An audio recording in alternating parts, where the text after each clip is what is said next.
जैसलमेर नगर परिषद की बहुचर्चित गोवर्धन दास कल्ला कॉलोनी के करीब 1 साल के इंतजार के बाद आखिरकार मंगलवार को लॉटरी निकाली गई। लॉटरी एक निजी कंपनी के द्वारा कंप्यूटर के माध्यम से ऑनलाइन निकाली गई, लेकिन अब इस लॉटरी प्रक्रिया पर आमजन तथा भाजपा नेता धांधली का आरोप लगा रहे हैं। विधायक रूपाराम धंधे के परिवार के लोगों द्वारा करीबियों के प्लॉट आवंटन होना पूरे जिले में चर्चा का विषय बना हुआ है। संयोगवश उसी दिन विधायक का जन्मदिन भी था। लोग सोशल मीडिया पर इतने प्लॉट आवंटन को नगर परिषद द्वारा विधायक को जन्मदिन का तोहफा तक बता रहे हैं। इतना ही नहीं, नगर परिषद द्वारा इस लॉटरी प्रक्रिया के दौरान सरकारी कार्यक्रम होने के बावजूद मंच पर विधायक का केक कटवाकर सुर्खियां बटोरनी चाहिए, लेकिन लोग इसका भी विरोध करते नजर आए।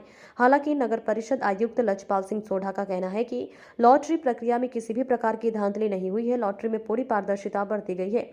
लॉटरी प्रक्रिया पर सोशल मीडिया में 2 दिन तक जमकर हो रहे विरोध के बाद अब भाजपा नेता भी इस आवंटन प्रक्रिया पर सवाल उठा रहे हैं। भाजयुमो के राष्ट्रीय कार्यकारिणी सदस्य आयदान सिंह भाटी ने कहा कि गहलोत सरकार आने के बाद कांग्रेस प्रदेश अध्यक्ष गोविंद सिंह डोटासरा के सभी रिश्तेदारों की नौकरियां लग जाती हैं। जैसलमेर विधायक के सभी रिश्तेदारों की लॉटरी खुल जाती है। जैसलमेर के लोगों को इस कॉलोनी से काफी उम्मीदें थी। आवंटन प्रक्रिया में पारदर्शी होनी चाहिए। 1350 प्लॉट है और 1350 में से भी कई लोगों को कई कैटेगरी में तो फॉर्म ही नहीं आया, तो 1286 के आसपास ही आवंटन हुए हैं।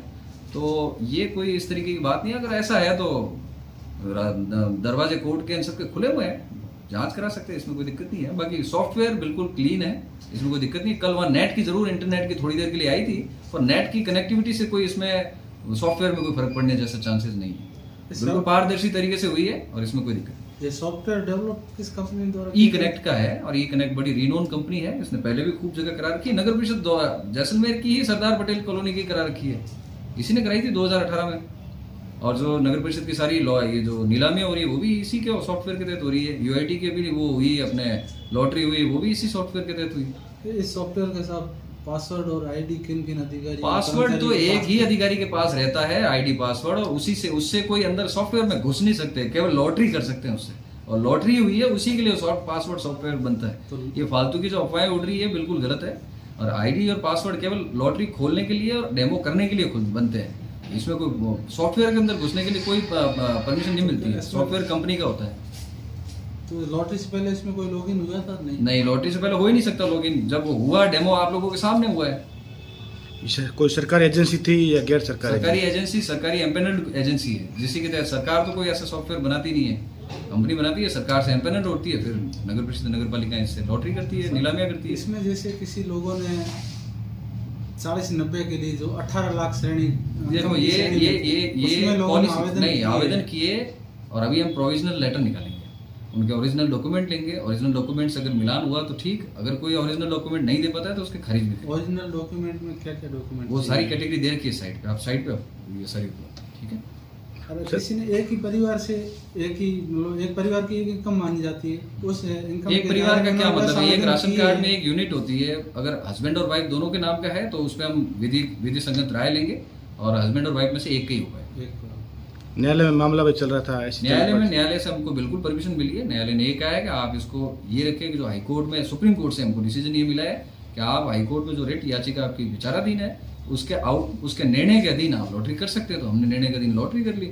अब वो जो न्यायालय में जो केस उठाया गया है वो ये है कि जो पॉलिसी है, जिस पॉलिसी गवर्नमेंट की, जो राज्य सरकार की जिस पॉलिसी के तहत आपने लॉटरी करी है उसको चैलेंज किया है। तो उसको केवल उस पॉलिसी के तहत हम तो कर नहीं रहे, पूरे राजस्थान में हो रही है लॉटरी है। तो ऐसा कहीं कोई दिक्कत नहीं है। न्यायिक रूप से भी किसी का भी कोई भी आर्थिक नुकसान होने की कोई संभावना नहीं है। न्यायालय का निर्णय होगा तो सबको सर्वमान्य होगा, पूरे राजस्थान में लागू होगा, इसलिए ऐसा कोई दिक्कत है। नगर परिषद द्वारा जो कल लॉटरी निकली गई उसको लेकर कई जनता सवाल जवाब कर रही है। भाजपा के वरिष्ठ नेता होने के नाते आप क्या कहेंगे? जिस प्रकार से आप बात कर रहे हैं कि लॉटरी को लेकर कई सारी बातें शहर के अंदर चल रही है, आश्चर्य की बात है कि जिस प्रकार से जब से राजस्थान के अंदर गहलोत सरकार आई है तब से देखिए कि उनके प्रदेश अध्यक्ष डोटासरा जी के परिवार के सारे सदस्य सरकारी नौकरी में हो जाते हैं।